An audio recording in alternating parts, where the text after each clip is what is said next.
और ये बात मैं आपको एक साधक की तरह अपने जीवन के अनुभव से आपको कह रहा हूं कि ये भाव भावना ले जाती है मन को वस्तुतः द्वंद्व से परे। मेरे मन की दशा तो कभी कभी ऐसी होती, कोई पूछे भाई ये काम ठीक है, उचित है या उचित नहीं है, तो कभी कभी मैं देखता हूं कि अब मेरी बुद्धि की गति ही नहीं होती वहां। मैं विचार ही नहीं कर पाता भाई क्या है, क्योंकि मन लगाए बस किसी एक में। मैं कहता हूं भाई एक बात पूछो, एक बात कहो, कृष्ण कृष्ण कृष्ण हे, कृष्ण कृष्ण कृष्ण हे। कौन सा समय ठीक है, कौन सा मुहूर्त अच्छा है? जिस समय भगवान का भजन हो रहा है ना, वही समय अच्छा है, वही स्थान तीर्थ है जहां पर भगवत स्मरण सहज होता है। बस इसी को ध्रुवदास जी ने कहा है, मन की गति होए पंगु।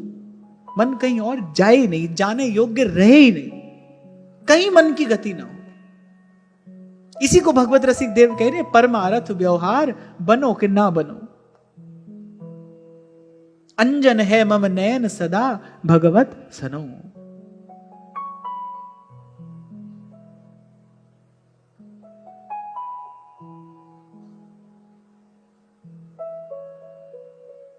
और पढ़ा था बहुत बरस पहले, मैंने पढ़ा था किसी कवि के काव्य में, उसकी रचना में मैंने पढ़ा था कि श्री कृष्ण ये बात कहते हैं कि मैं जिसे स्वयं से भर देना चाहता हूं उसे पहले बिल्कुल रीता कर देता हूं, खाली कर देता हूं, किसी भी प्रकार का कोई विचार, क्योंकि चेष्टा के मूल में विचार ही तो है, किसी भी प्रकार का कोई विचार रहे नहीं। इसी को कहते हैं अंतःकरण का मार्जन।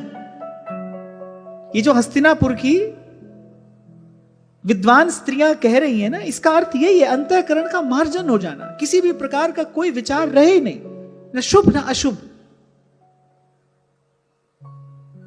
इसी को कबीर कहते हैं कि मैं चलते चलते समाधि में ही हूं। क्यों?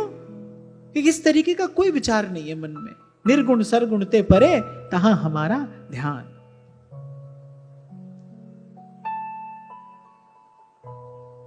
हाँ, पर अभी ऐसा है कि ऐसी स्थिति आती है, फिर कुछ काल रहती है, कभी नहीं भी रहती है, कभी नहीं भी रहती है, कभी रहती भी है। पर जब रहती है, जब उसका अनुभव होता है, तब लगता है भाई इसी को शायद समाधि कहते होंगे ना।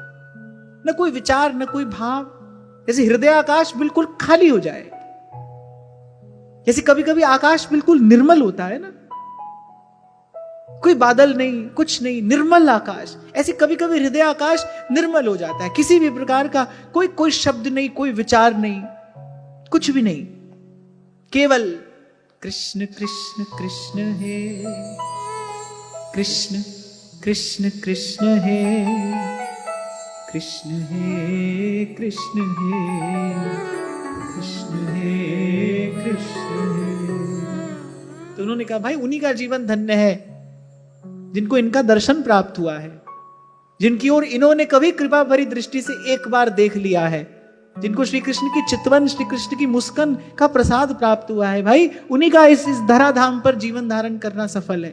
यही बात तो रसखान ने कही, सोई है गंवार जिसकी हो नहीं प्यार और नहीं पायो दरबार या नंद के कुमार।